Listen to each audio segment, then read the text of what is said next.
भावानं time ट्रॅव्हलचे picture तर सगळ्यांनाच आवडतात, पण टाईम ट्रॅव्हल हे फक्त एकच कॅटेगरी नाही आहे. त्याच्यामध्ये काही सब कॅटेगरीज आहेत, ज्याच्यामध्ये टाईम डायलेशन असू दे किंवा टाईम परसेप्शन असू दे किंवा एजिंग फॅक्टर असू दे, लिनियर नॉन लिनियर, हे सगळं काय आहे ते सगळे या व्हिडिओमध्ये मी तुम्हाला सांगणार आहे. आणि जमल्यास ते जर मला आठवलं तर त्या पिक्चरचं एखादं उदाहरण देईन. सगळ्यात आधी बोलूया, जी फेमस टर्म आहे ती म्हणजे टाईम ट्रॅव्हल. आता कुठला पण पिक्चर टाईमशी रिलेटेड असला की लोक त्याला म्हणतात टाईम ट्रॅव्हलवाला पिक्चर, पण असं नाही आहे. टाईम ट्रॅव्हल हा जो जॉनर आहे तो कशाला म्हणतो आपण, ज्याच्यामध्ये ज्या पिक्चरमध्ये ती जी पात्रं असतात ना, ती वेळेच्या पुढं किंवा मागं कुठंही जंप करू शकतात, त्या पिक्चरला आपण म्हणू शकतो टाईम ट्रॅव्हलवाला. म्हणजे त्या वेळेच्या प्रवास ती करू शकत असतात. आता दुसरी एक अशी पद्धत येते ज्याच्यामध्ये आपण काय म्हणू शकतो, टाईम लूप. मी इथं नोट्स लिहून ठेवलेत. Time loop. आता या टाईम लूपमध्ये काय होत असतं की एखादी घटना ती सातत्यानं रिपीट होत असते त्याच्यामध्ये. म्हणजे एक उदाहरणच द्यायचं झालं तर तुम्ही मन्नडू नावाचा एक पिक्चर बघितला असाल साऊथचा, किंवा टॉम क्रूजचाच आहे, एज ऑफ टुमारो नावाचा एक पिक्चर आहे, ज्याच्यामध्ये तो एकच युद्ध कंटिन्युअसली लढत असतो. तो टाईम लूपवाला एक पिक्चर आहे. किंवा आणखीन एक पिक्चर आहे ज्याच्यामध्ये तो प्रोटॅगॉनिस्ट जो आहे तो त्याच्या काय करत असतो, बॉम्ब डिफ्यूज करायचा असतो त्याला, आणि ती घटना सातत्यानं होत असते. म्हणजे एकच घटना जर कंटिन्युअसली तिथं रिपीट होत असेल, तुम्हाला बघायला मिळत असेल, तर त्या पिक्चरला आपण टाईम लूपवाला असा म्हणतो. आणि याचं बेस्ट उदाहरण आहे, मला ते एक आवडलेलं, ट्रायंगल आणि एज ऑफ टुमारो. आपण चांगला आहे, बाकी मन्नडू पण, कारण ही कॉन्सेप्टच छान आहे. कारण प्रत्येक वेळी तीच घटना रिपीट होत असते आणि ॲज अ ऑडियन्स आपण एक्सायटेड असतो की नेमकं पुढं काय होणार आहे. आता पुढचा पॉईंट, टाईम डायलेशन. आता टाईम डायलेशनमध्ये काय होत असतं बघा. याच्यामध्ये वेळेचा जो वेग असतो ना, तो कमी आणि जास्त होत असतो. म्हणजे जी पात्रं असतात त्याच्यामध्ये, जी कॅरेक्टर असतात, may be major character, minor character, protagonist असू दे किंवा अँटॅगॉनिस्ट असू दे, ते आता तुम्हाला याचं उदाहरण देऊन सांगतो. त्यांच्यासाठी टाईम एका ठिकाणी एक वेगळ्या गतीनं जात असतो आणि दुसऱ्या ठिकाणी एका वेगळ्या गतीनं जात असतो. आणि हे पिक्चरमध्ये आपल्याला दाखवलं जातं. ते कसं दाखवलं जातं, तुम्हाला इंटरस्टेलर पिक्चर माहिती आहे, क्रिस्टोफर नोलन यांचा. जेव्हा तो आपला मेन प्रोटॅगॉनिस्ट आहे तेव्हा तो पृथ्वीवर असतो आणि तेव्हा टाईम रेग्युलर पद्धतीनं जात असतो. आणि जेव्हा तो स्पेसमध्ये जातो, ब्लॅक होलमध्ये जातो, होलमध्ये गेल्यानंतर तिथं तो त्याचा स्पीड जो असतो ना, तो वेळेचा त्याच्यासाठी नॉर्मल असतो, पण जी माणसं पृथ्वीवर असतात त्यांच्यासाठी खूप फास्ट जात असतो. मग तिथं ॲज अ ऑडियन्स आपल्याला कळतं की बाबा ह्याचा जो 1 मिनिट आहे तिथली खालचं 1 वर्ष असल्यागत आहे.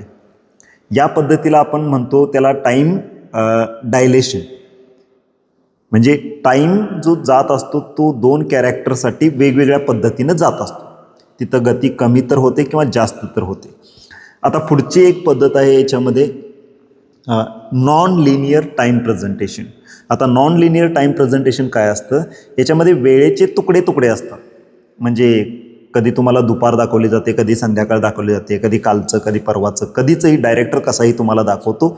ॲज अ ऑडियन्स तुम्हाला ते सगळे एकत्र करायचं आहे. म्हणजे एखादी बशी आहे किंवा कप आहे, तो फोडला आहे आणि तुमच्या पुढं दिला आहे, आता तुम्ही ते जोडत बसा आणि ते जोडून झाल्यावर अर्थ लावा.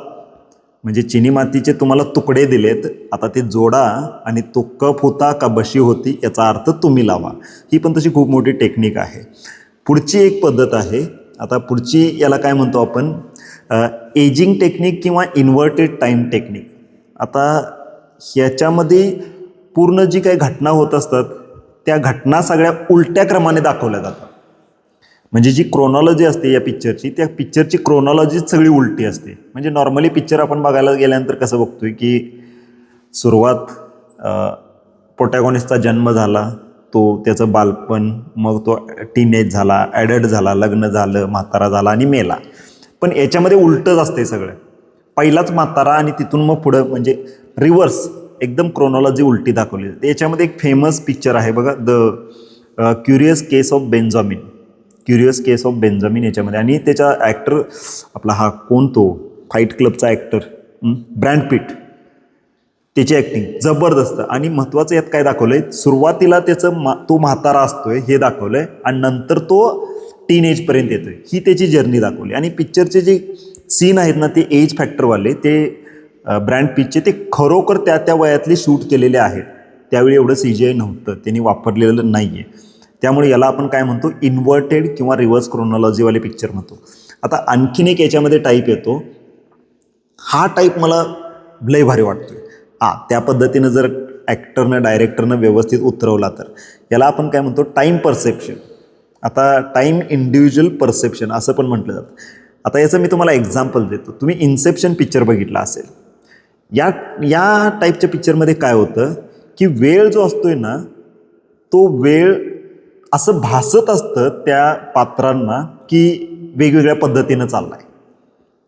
म्हणजे एकतर फास्ट तर चालला आहे, स्लो तर चालला आहे, असं फक्त वाटत असतं, जात नसतो. हे फक्त त्याच्या डोक्यामध्ये असतं. म्हणजे मानसिकरित्या सायकोलॉजिकली फक्त त्याला हे फील होत असतं की हे असं असं व्हावं लागलं आहे किंवा या पद्धतीनं वेळ असा चालला आहे. आणि याचं बेस्ट एक्झाम्पल आहे ते म्हणजे इन्सेप्शन. आणि सगळ्यात महत्त्वाचं, साधं आणि सिम्पल, पॅरलल और काय म्हणतो आपण त्याला, मल्टी युनिवर्स, हे तर आपण बघितलंच आहे. म्हणजे एक इथं युनिवर्स आहे आणि एक दुसरं एक युनिवर्स, असं मोस्टली मार्वलच्या पिक्चरांमध्ये आपण बघितले हे सगळं. आता ही सगळी माहिती तुम्हाला कशी वाटली सांगा. टाईमच्या रिलेटेड जे पिक्चर असतात याच्यामध्ये एवढे सगळे, आणि हे तुम्हाला टाईप माहीत होते का, आणि यातला तुम्हाला कोणता टाईप आवडतोय आणि कुठला पिक्चर आवडतोय ते मला नक्की कॉमेंटमध्ये सांगा.